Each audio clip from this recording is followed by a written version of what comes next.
Getting messages over here on Discord too really quick. So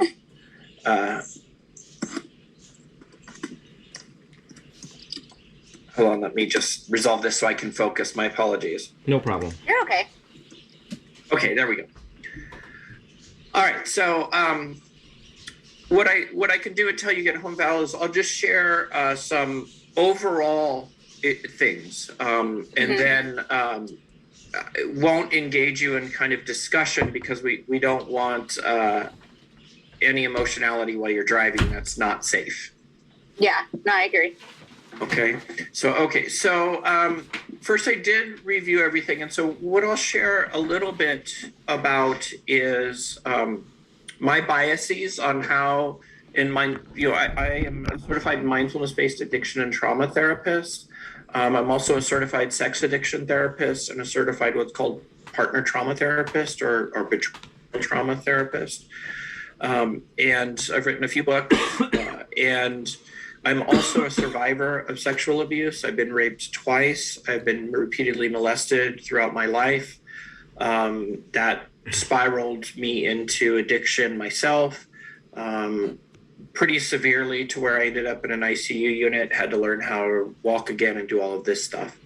So the reason that I share that here is because I want you to know that, yes, I approach this from the academic perspective, but I also approach it from the experience.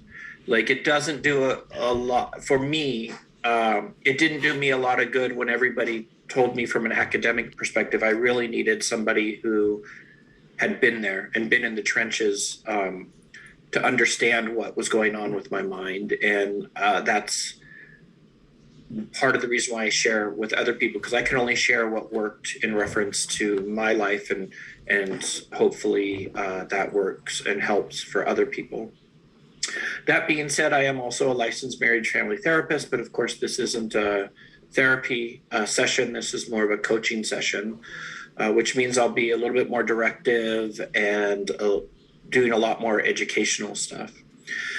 So with all of that kind of shared, when I talk about the mind, I'll share from my bias, or from a mindfulness-based addiction and trauma therapist bias, what we're talking about, which is not, I don't think, different than how Venerable or Buddhism would think of it, but I could be wrong, and I will defer to him to correct me anytime it strays from that. But when we think about the mind, we think about it as a sense organ. So you have your eyes, your ears, your nose, your mouth, your skin, and then you have your mind. Your mind takes in all of the data from all these other sense organs, reflects on the past, and spits out a hypothesis about the future.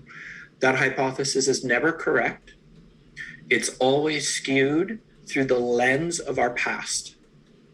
So if the lens of our past has a etched, if you will, let's just say color purple on it, then everything that goes through that lens, what's projected on the movie screen, that is the movie screen that is our mind, whatever's projected there will have a tinge of purple on it.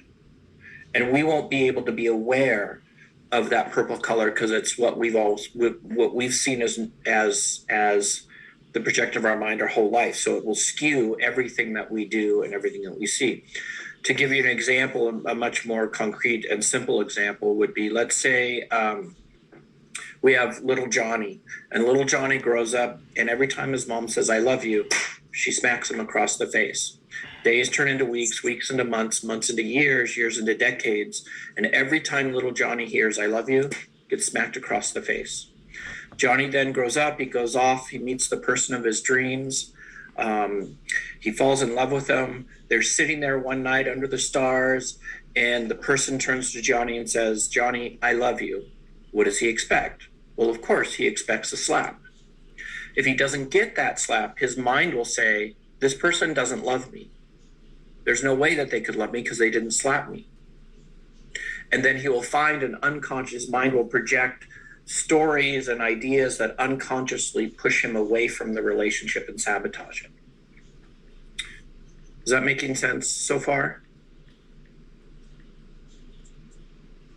Yeah. Mm-hmm. Okay. Yeah, that makes perfect sense. Okay. And so in that moment, right, little Johnny will have a choice.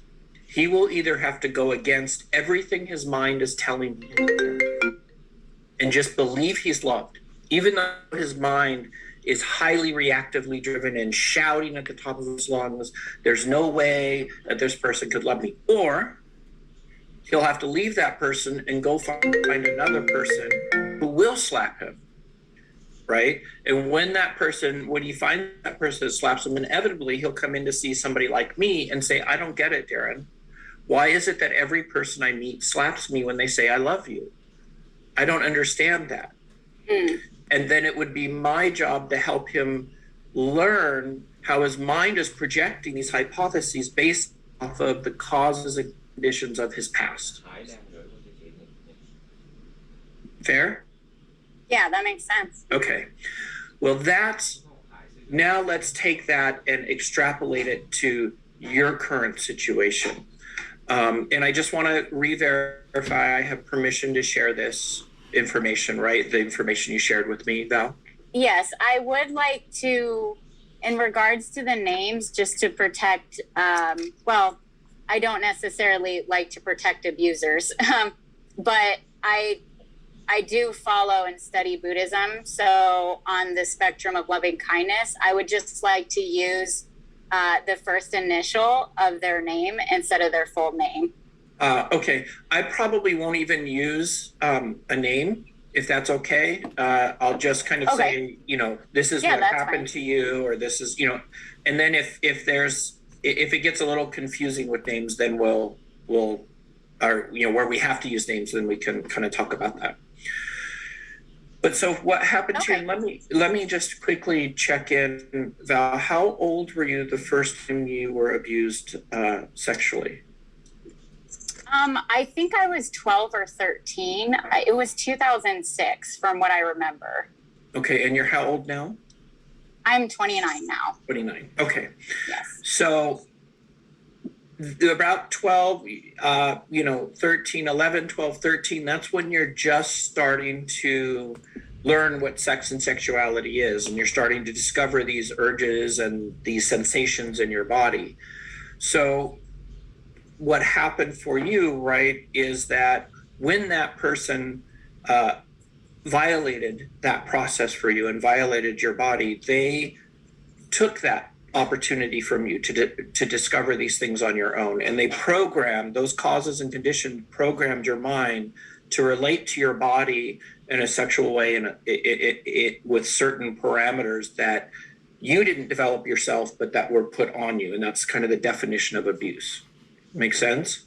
Yeah, no, that makes sense. Okay. And that created that lens that you see that your mind stories are projected through. And it's the same thing with the environment that you grew up in. So you grew up in a very chaotic environment from what you shared with me when we talked earlier. And when a child's developing, what we want to do is we want to first understand how that works with the nervous system. So a child, when they're developing, you hold the baby in your hands like this, right? The baby isn't looking at the parent and saying, oh, that's my parent and this is me. The baby doesn't have any I or me. There's no ego development. It's just feeling the ambient emotional energy in the room, and its nervous system is encoding that. And that develops the neural pathways in the brain. And so why this is so important is because that limbic system, or the emotional center of the brain, that represents the youngest version of self. And then over time, the reflex center is the next part. And by the way, a neuropsychologist would have a heart attack of my defining things this way, but it's just a quick reference way. So bear with me because we don't have time to go into all the ins and outs. So we'll just call it the reflex center is the next portion. And that's why young teenagers, right, they have this impulsivity. They don't understand the nature of the consequences of their choices. And then the last part of the brain to develop is this prefrontal cortex. And that prefrontal cortex is the part of the brain that is primarily responsible for reason and judgment and understanding the consequences of our choices. Now, why is this so important? The reason this is so important is, Val, you had shared that you feel like you're trying to parent that younger part of yourself, but you can't go back and reparent yourself when in the information you shared with me. Do you remember that? Yes, I do. Yeah, and so that's very important, because when you say you're trying to reparent yourself, what you're actually referencing is the emotions. So it's not necessarily that you're trying to reparent yourself, although we do use that as a symbolic reference in therapy, right? We can often say, the inner child, and we can talk about that, but that's a symbolic reference of the emotions that you feel. And that's how cognitive neural processing starts. First, you have your emotions. Your emotions then trigger the mind to start to create thoughts. Those thoughts coalesce into beliefs. Beliefs manifest into behaviors. Behaviors are practiced into habits, and habits become our destiny. But if we're unable to tolerate being present with these emotions, then that cascading cause of events sabotages our ability to be mindful, right? To pause and contemplate what we're experiencing. So when there's been trauma, that emotionality is so loud and there's so much reactivity or shempa around the thoughts that that our reactions become that our